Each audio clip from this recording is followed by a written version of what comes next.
Zdravo ljudi i dobrodošli na moj kanal. Kao što vidite po ovom videu, ja sam odlučila da pričam o tome kako je bitno da se manete mišljenja drugih ljudi i da prosto ne dozvolite drugima da kreiraju vaše živote. Zašto ovo govorim? Primetila sam da mnogi ljudi sve što rade u svom životu isključivo rade zbog drugih ljudi, uopšte ne zbog sebe.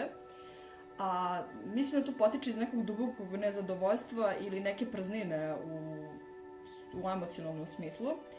I zbog toga tražimo neku vrstu pažnje da nahrani tu našu emotivnu prazninu. Mnogo ljudi sam primetila takođe da imaju taj neki problem da izraze sebe i da imaju neki problem da izraze sebe i da sve te svoje talente iskažu na svoj najbolji način, ali se događa to da imaju neki kao udar realnosti i šamar stvarnosti, ne znam kako da to nazovem, gde misle da će svi da se bave njima, da je to nešto teško za ostvariti, da ne trpe preveliko eksponiranje ili ne znam, prosto se stide da im se neko ne podsmeva ili da ih neko ne kritikuje.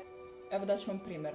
Ja prva sam imala ogroman strah da snimam YouTube ili da napravim Instagram ili tako nešto. Dobro, to je sve došlo svojim prirodnim tokom, gde sam ja stavila tačku na to da uopšte me ne zanima što drugi misle o meni i da ja sama kreiram sve u svom životu i da samim tim bavljanjem, razmišljanjem šta ko misli o meni, ja sputavam sebe i svoju sreću.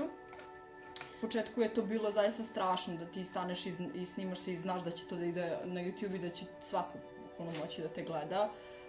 Ali s druge strane to daje neku vrstu snage, neku vrstu jačine koja vam pomaže da se osjetite mnogo bolje i onda nekako sve neke bezazlene stvari u životu vam postaju apsolutno nebitne, jer vi ste onda spremni da širite svoje vidike i da vidite šta možete i gde to može da vas odvede.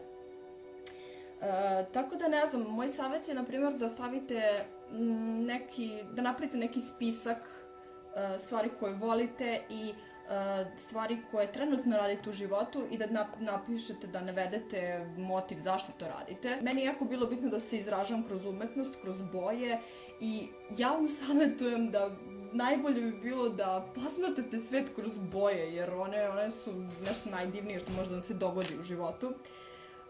Ako ste taj tip, naravno, ako ste kreativni, što da ne, smislite nešto, smislite neku zanimljivu stranicu, ako pišete slobodno, kačite blogove, ne znam, ja mnogo podržavam kada ljudi izražavaju sebe, da li je to, ne znam, stand-up komedija ili pevanje, slikanje, neka vrsta umetnosti ili ako volite besedništvo ili nešto, bukvalno stvarno može 1000 stvari da se radi. Ako volite marketing, ne znam, idite na neki kurs, krenite da stvarate nešto, zato što mislim da je stvaranje svrha života.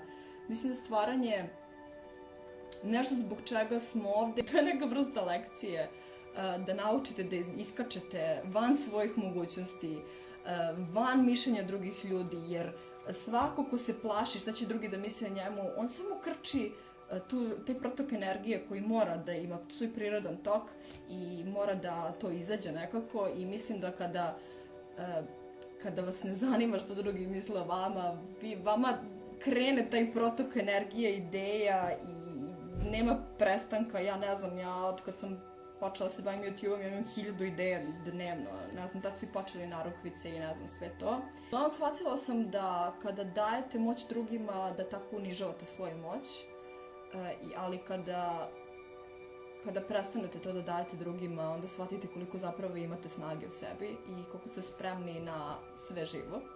I kako vas ne zanima ako neko pomisli da niste normalni, ja mislim da ljudi koji nisu normalni da se najbolje zabavljaju u ovom životu. Oni koji su ozbiljni, oni ne znaju šta je zabava i ne znaju šta je život i ne znaju šta je avantura. Da sve što je kratkotrajno, bilo kakva vrsta zadovoljstva koja je kratkotrajno, da vodi u neku vrstu nezadovoljstva koje se ispoljava najviše kada ste sami. Ja, na primjer, kada sam sama, ja sam super, ja se odlično osjećam. I nemojte da vas zavaraju drugi ljudi koji na Instagramu deluju savršeno, ne znam, isfiltrirano i ne znam ja kako, jer mislim, toliko sam devojaka upoznala koje su predivne, savršene, savršen ten, savršeni nokti, sve savršeno, a zapravo mi je život sve samo nesavršen. Isto ima i kontra, ima ljudi koji deluju apsolutno nezanimljivo na društvenim mrežama, a kada ih upoznaš uživo shvatiš koliko su genijalni i predivni, tako da nemojte, molim vas, da sputate sebe i ako mislite da vam je život savršen na socijalnim mrežama, a uživo nije, morate to da menjate jer vam to neće doneti ništa dobro u životu. Nemojte da dozvolite da vaši roditelji žive vaš život jer oni ne znaju šta je najbolje za vas, mislim da vi sami znate šta je najbolje za vas.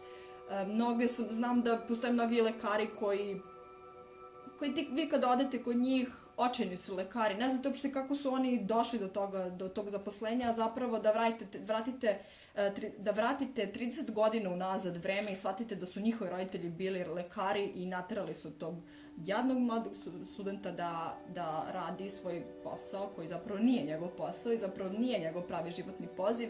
Što onda dobijete? Lošeg lekara. Da li to želimo? Ne, uopšte. Znači, želimo nekog ko će da voli ono što radi i da se mane svih ljudi koji se nalaze oko njega i da samo prati sebe. I onda će sve krenuti da se slaže i pretvorit će vam se život u neku vrstu bajke. Baš sam želela da pričam o ovome. Htela sam da to bude onako jedan video koji će da prodrma sve žive, ali na kraju nije ispalo tako, jer mislim da je bolje ovako kad se normalno obraćam nekome. Bez kritike, bez mržnje, bez osuđivanja. Nemojte drugi da osuđujete, zato što svako ima svoju priču i vi ne znate šta se dešava iza kulisa, apsolutno ne znate. Vi možete samo da zaključite po nekim postupcima ili izjavama, ali ne znate zbog čega su te izjave rečene i zbog čega se ta osoba tako ponaša, tako da nemojte da osuđujete. Morate prvo da stavite sebe u poziciji druge osobe i zašto se osoba ponaša na određen način.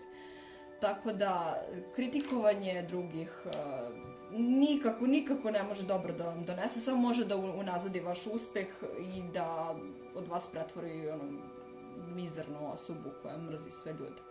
Tako da, eto ljudi, hvala vam puno i vidimo se u sledećem videu. Ćao!